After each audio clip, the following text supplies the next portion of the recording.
Hi friends, ఇది మా గార్డెన్లోని మల్లి చెట్టు ఇప్పుడిప్పుడే చిగురిస్తుంది. అయితే కూడా ఇప్పుడు ఇది ఒక 1/4 కేజీ పూలన్నీ దొరుకుతున్నాయి మాకి.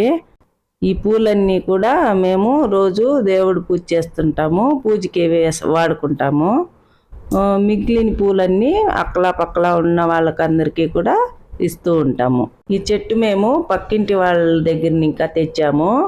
అయితే మేము బాగా సారవంతమైన భూమిలో పెట్టి ఎరువులన్నీ బాగా వేస్తున్నాము.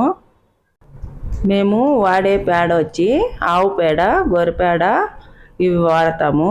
అందుకే బాగా సారంగా చెట్టు బాగా వచ్చింది. మేము గమనించింది ఏంటంటే, ఈ చెట్టుకి ఎంత బాగా వాటర్ కొట్టామంటే అంత బాగా పూలు వస్తాయి. అందరూ చెప్తుంటారు కోసుకొని వెళ్ళి అమ్మేయండి అని. అయితే నాకు ఇష్టం లేదు.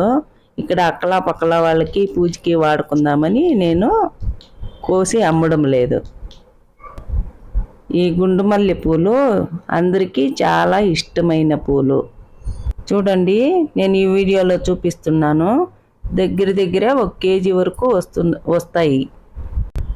మగ్గులుగా కోసి మనము కట్టి ఫ్రిడ్జ్లో పెట్టుకున్నామంటే వారం రోజులైనా ఉంటాయి.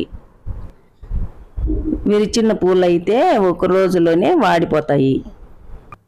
చూడండి ఎంత గుబురుగా ఉందో చెట్టు. నేను చూపిస్తున్నాను.